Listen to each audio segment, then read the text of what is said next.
जय श्री कृष्ण। मैं डॉक्टर सुनील समय समय पर हायर एजुकेशन को लेकर आपको अपडेट देते रहते हैं और पिछले 5 जनवरी को ही हमने एक अपडेट किया था कि जो नया आयोग बनेगा उसी से परीक्षा होगी और देखिए हालात जो है उसी ओर चल पड़े हैं। आज न्यूज़पेपर में क्या आया है कि चयन बोर्ड जैसे हालात की ओर उच्चतर शिक्षा सेवा आयोग, असल में ये आयोग तो बहुत पहले ही भंग हो जाना चाहिए था। जब विज्ञापन संख्या 50 में एडमिट कार्ड को लेकर छात्रों ने आयोग के बाहर धरना प्रदर्शन किया था, उस समय भी जो वर्तमान अध्यक्ष हैं उनके कानों पर जू नहीं रेंगी थी।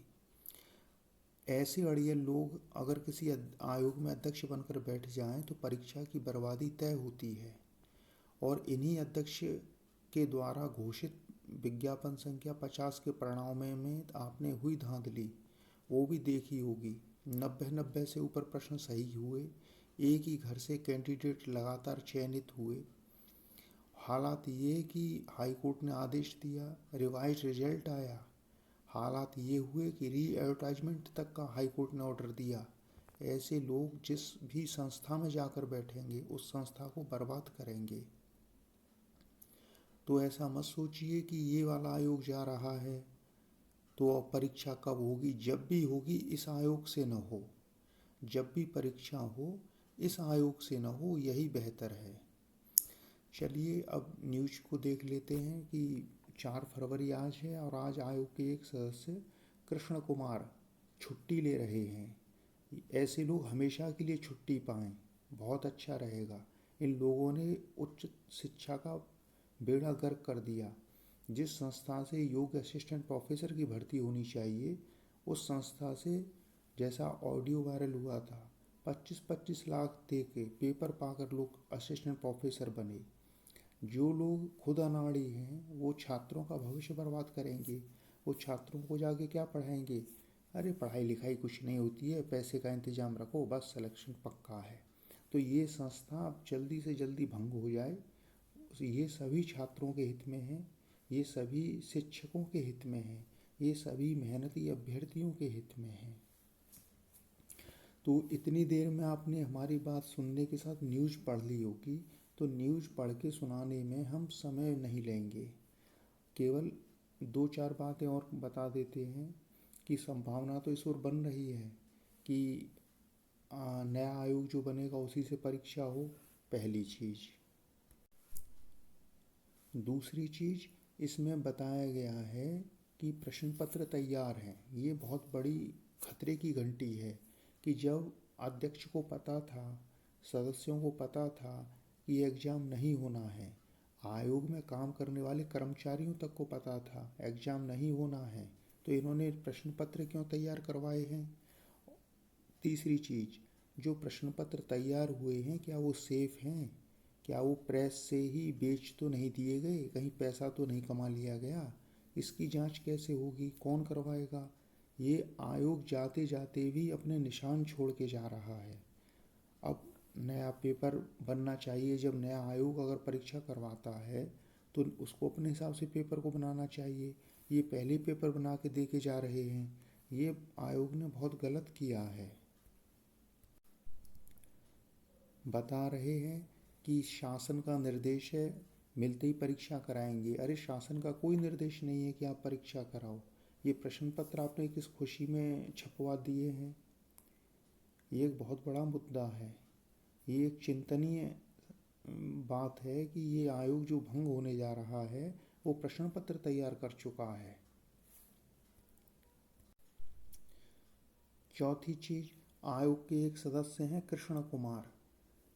कलयुग है, लोग अपने नाम के अनुकूल व्यवहार नहीं करते। नाम कुछ होता है, कर्म उनके कुछ और होते हैं। आयोग के एक सदस्य आज आयोग से विदा हो जाएंगे। अगर इनका कार्यकाल नहीं बढ़ता है तो आप ये जान लीजिए कि ये आयोग अब फिर परीक्षा नहीं कराएगा। भगवान से प्रार्थना करिए कि ये आयोग परीक्षा न कराए। एक चीज़ और, वो एक राज्यपाल का लेटर था पोर्टल खोलने विषयक। तो वो सरकारी पत्र होते हैं, उनकी भाषा ऐसी ही लिखी जाती है। जैसे आप कहीं भी जाएंगे तो एक प्रक्रिया होती है कि वहाँ से लेटर नीचे वालों को लिख दिया जाता है। पोर्टल खोलने का क्या मतलब बनता है? ऐसे ही पोर्टल खोलते रहेंगे। अभी फिर एग्ज़ाम होगा नेट का, तब तक परीक्षा नहीं हुई तो वो कहेंगे कि हमारे लिए भी पोर्टल खोल दिया जाए। पोर्टल ही खुला पड़ा रहेगा, जब जिसकी मर्जी हो फॉर्म डालो। अरे आगे भी तो विज्ञापन आएगा, आगे भी तो एग्ज़ाम होगा, वो आप उसमें अप्लाई करिएगा। और एक अंतिम चीज़ कि अगर नया आयोग परीक्षा ले रहा है तो वो प्रश्न पत्रों को चेक कर लेगा कि वो सेफ़ हैं या उनमें कुछ गड़बड़ी हुई है, वो ये पता कर लेगा। तो अगर प्रश्न पत्र में गड़बड़ी हुई है तो प्रश्न पत्र फिर से तैयार हो जाएंगे। तो 6 फरवरी का इंतज़ार और कर लीजिए। जहाँ तक संभावना है ये आयोग परीक्षा कराएगा नहीं। कल शाम से हमको ये लग रहा था कि आज आयोग के एक सदस्य का रिटायरमेंट है तो उसको लेकर न्यूज़पेपर में कुछ ना कुछ आएगा। तो हमने पहले अमर उजाला को देखा, उसमें कुछ नहीं था। तो हमने कहा ऐसा कैसे हो सकता है। फिर दैनिक जागरण को खोला तो उसमें न्यूज़ दी हुई है, ये कृष्ण कुमार आज विदा हो रहे हैं। तो चलिए, एक अपडेट था वो आपको दे दिया गया है। लेकिन ये जो न्यूज़पेपर में हेडलाइन दी हुई है, चयन बोर्ड जैसे हालात की ओर, ये गलत है। भाई हालात क्या होता है? आप क्या चाहते हैं? भ्रष्टाचार जब हुआ, विज्ञापन संख्या 50 में भ्रष्टाचार हुआ, पेपर बेचा गया, ऑडियो वायरल हुआ, तो इस न्यूज़पेपर वाले ने क्या किया था उस समय? ये लोग नेगेटिव चीज़ें देते हैं। पहले दे रहे थे मकर संक्रांति के बाद परीक्षा तिथि घोषित होगी और फरवरी में परीक्षा होगी। आपने कहाँ से ये पता किया था कि मकर संक्रांति के बाद परीक्षा तिथि घोषित होगी? ये अपनी पता नहीं कहाँ से खोज के चटपटी खबर बना देते हैं। अब इन्होंने खबर बनाई चयन बोर्ड जैसे हालात की, और मानो को युद्ध के हालात बन रहे हों। अरे दिक्कत क्या है? समय मिल रहा है, आप अपना बैठ के पढ़ाई करिए। नया आयोग बनेगा, नए आयोग से एग्ज़ाम होगा, विज्ञापन निकल चुका है, फॉर्म भर चुके हैं, इसमें दिक्कत वाली क्या बात है? हालात कौन से बिगड़ रहे हैं? ये तो, या तो आप ये सोचिए कि सरकार ही खराब है, लेकिन सरकार भी तो इसी आयोग में सदस्यों की भर्ती कर रही है। अगर सरकार खराब हो जाएगी तो सदस्य और अध्यक्ष भी खराब आएंगे, फिर तो सब कुछ खराब हो जाएगा। तो ये जो इन्होंने लिखा है कि चयन बोर्ड जैसे हालात की और उच्चतर शिक्षा सेवा आयोग, ये कौन सी बात हुई? पता नहीं। खैर, पत्रकार वही बनते हैं जो जीवन में कुछ नहीं कर पाते हैं, वो फिर दूसरों का वो छापते रहते हैं दुख दर्द, और उनके पास कोई काम नहीं रहता है। ये लोग कोई विश्वसनीय न्यूज़ कभी नहीं देते हैं। पीसीएस 2017 मेंस में इन्होंने क्या किया था? न्यूज़पेपर में निकाला कि परीक्षा जुलाई महीने में होगी, पीसीएस 2017 मेंस की परीक्षा जुलाई में होगी। आयोग ने परीक्षा जून में करा ली। एक महीना पहले परीक्षा होने पर सब हड़बड़ा गए, ये क्या हुआ? तब न्यूज़पेपर का कोई दायित्व नहीं बना। तो न्यूज़पेपर आप चलाते हैं तो, और हाँ, हम पैसा दे के उसको पढ़ते हैं, पैसा दे के हम उसको खरीदते हैं, तो आप भी तो अपनी जिम्मेदारी समझेंगे। आप जो भी खबर छाप रहे हैं उसका स्रोत तो आपका प्रामाणिक होना चाहिए कि कुछ भी लेके छाप दिया। अब चयन बोर्ड जैसे हालात की ओर, तो कौन सा चयन बोर्ड का हालात ख़राब हो गया है? अगर एग्ज़ाम जब भी होगा हो जाएगा, लेकिन एग्ज़ाम की शुचिता तो बरकरार रहनी चाहिए। अगर एग्ज़ाम हो गया होता और फिर वही झगड़ा हो रहा होता, फिर कोई ऑडियो वायरल हो रहा होता, सीट पहले से ही फिक्स है हायर एजुकेशन में, सीटें निकल जाएंगी तो आयोग बन के भी कुछ नहीं कर पाएगा। तो हमें तो सीटों को भी बचाना है, हमें अपने एग्ज़ाम को भी बचाना है, हमें अपना पेपर बेचने से भी बचाना है। तो इन तीनों का हित इसी में है कि अध्यक्ष जी विदा हो जाएं और आयोग इन सदस्यों से मुक्त हो जाए और परीक्षा नए आयोग से हो। एक चीज़ और, हमारा एक टेलीग्राम ग्रुप है, UP education service selection commission. आप इसको टेलीग्राम पर सर्च करेंगे मिल जाएगा, आप चाहें तो इससे जुड़ सकते हैं।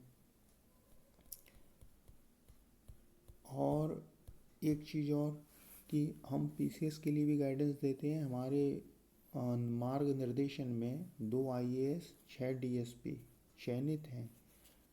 तो जब अभी पीसीएस का फरवरी लास्ट में नोटिफिकेशन आएगा, सोचेंगे देखेंगे कि परामर्श दिया जाए या नहीं दिया जाए। वो उस समय एक वीडियो बना के बता दिया जाएगा। जो लोग पीसीएस की तैयारी कर रहे हैं उनके लिए बता दिया जाएगा। अगर आप चाहें तो फेसबुक पर हमको हमारा पेज न्यू होप्स है, UPPCS हमारा पेज है, UPPSC